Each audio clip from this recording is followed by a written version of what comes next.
Hello! I am so glad that you could be here today. My name is Rich. The channel is called New Memphis, spelled with 2 L's and a K, but they're silent and invisible. Before I go further, I want to tell you guys I do have a new short story out, On the Banks of the Yule, which continues the story of the Steel Jackal Mercenary Company. It's free, it's dope, and you should check it out. Link in the pinned comment. This week we're taking the paint scheme we tested out on those gobos last time and trying to apply it to a much larger model. Specifically, it's 2 actual Kruleboyz, 2 hero models, the Murknob with Belcha-banna, and the Killaboss on foot. Damn these names. They're not my favorite models. I wouldn't describe any of the Kruleboyz faction as being my favorite models, but, you know, I do like the Dominion box set for the Stormcast stuff, so we're going to continue working our way through it, and there's no reason that you can't take a model you don't like and make it beautiful in spite of that. At this point, I do think I'm also going to forego doing a full video on my issues with the Kruleboyz and why I think they didn't take off as a faction. I already said in a previous video that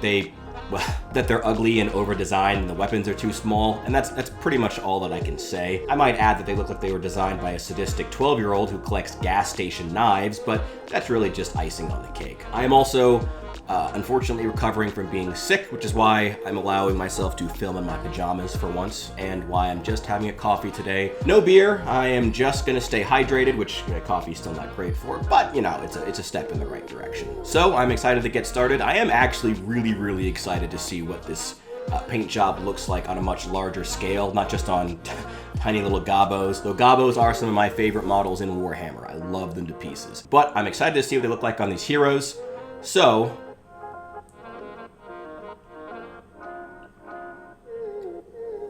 let's get started.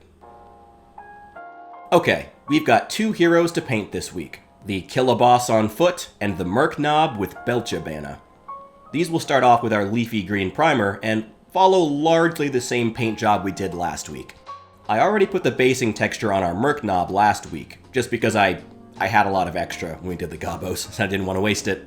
But we'll still need to add it to the Killaboss. In case you've forgotten, our swampy beach theme starts with slapping down some cheap black paint, Royal and Langnickel in this case, all over the base, including the sides. Yes, we do texturize the sides of the bases on this channel. You're gonna just have to make your peace with that. Then once that's dry and the priming is done, we can give their skin its first coat of deep yellow.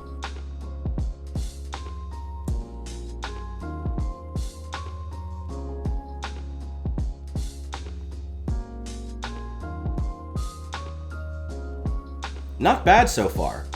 Next we'll need cork brown for the ropes, hair, and the heads of these cattails.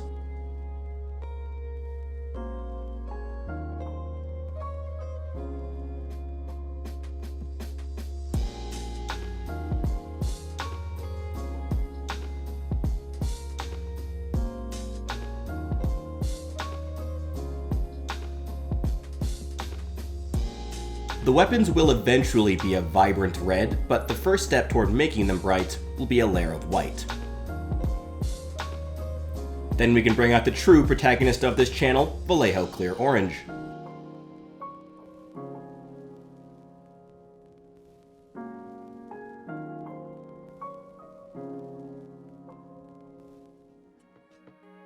And next we'll mix up our wash of royal blue, using matte medium, a lot of water, and a surprisingly small amount of royal blue paint.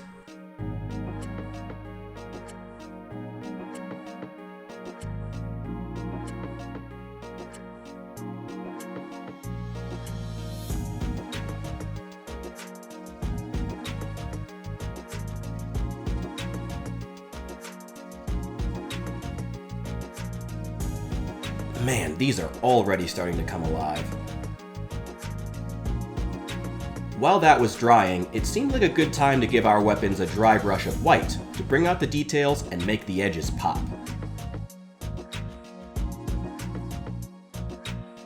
Once the wash is dry, the next step is flat green highlights all over. We don't want to cover up all of the blue, but certainly want to cover any flat areas and the edges especially.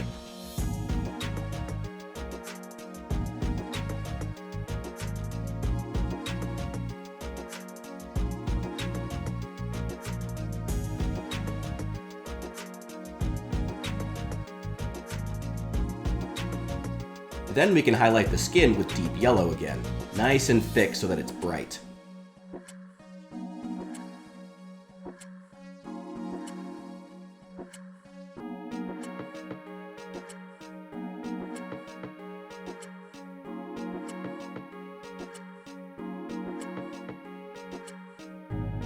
Excellent so far.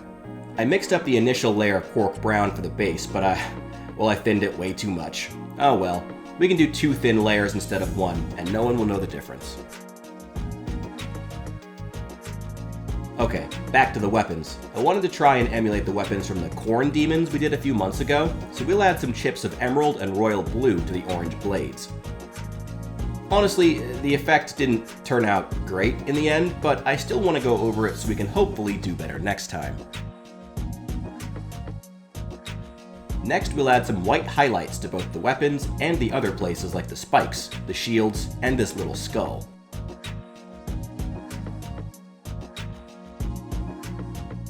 I broke out the London Grey for a few of the rocks on the Murknob's base and the chains on his banner. And for this buried Stormcast, we'll add silver to the flat areas. This gives me a good idea for how we'll paint the other half of the box. Let's continue the bases with a wash of emerald.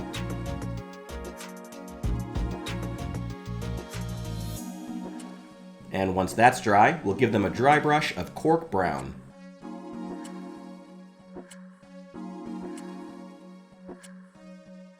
And finish them with a dry brush of flat flesh.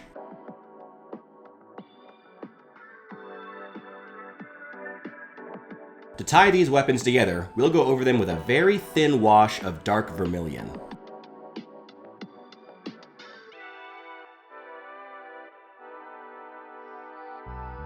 And for the final step, we'll use black for the first time on these models in the eyes, and then a very thin black wash for a few more details.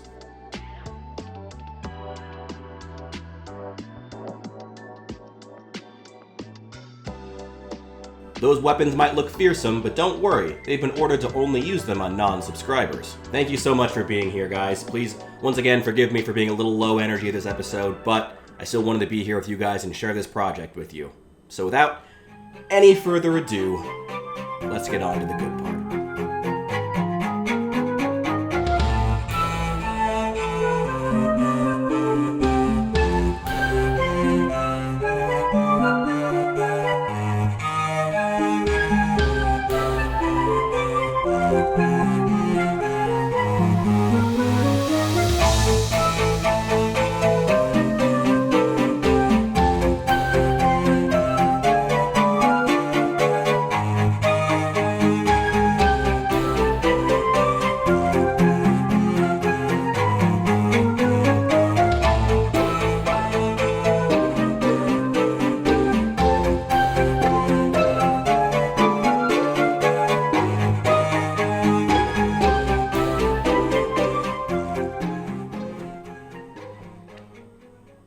Yeah, I'm really not gonna chug this. I'm not feeling up to it. But I do still want to go over 2 things that I like and 1 thing I want to do better next time on these models. This might seem a little bit broad, but I am just really happy in general with how the paint scheme translated onto a larger model. Fortunately, Kruleboyz and Gabos don't show very much skin, so that yellow can be a bit sparse as it needs to be to really pop, but I was a little bit worried that it would be too vibrant. It ended up working out just perfectly. It looks great, actually. That yellow skin really pops and draws the eye in. The armor color also works really well. I think maybe there's just a little too much green overall, and I may go back and do some highlights later, maybe with the intermediate or light green that we used on some of the Gabos last week. We'll worry about that next time. For right now, I think this looks really good. Next thing is still kind of broad, but the basing scheme also translated very well to a larger model. The Stormcast Eternal looks great, and even though this one is still a little kind of lost maybe a little too much of that silver, it did give me a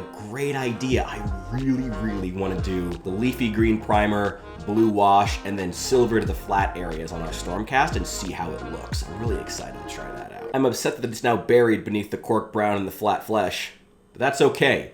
I've got a half a box of Stormcast to paint, so it's not really a big deal. As for one thing I want to do better, I'm definitely going to go with the weapons. They do look great, especially after that gloss varnish that I added at the end, similar to what I did with the Corn Demons. But I want that line to have the flecks of green and blue to contrast against the red, but it's just buried. You can't really see it. They just look like little dark specks. And I want to fix that. That's the thing I want to do better next time. So that's all I have. I'm sorry this video got delayed. I got knocked on my ass for the last couple of days, but again, happy to be here with you guys. Thank you again for being here, and I will see you guys in the next one.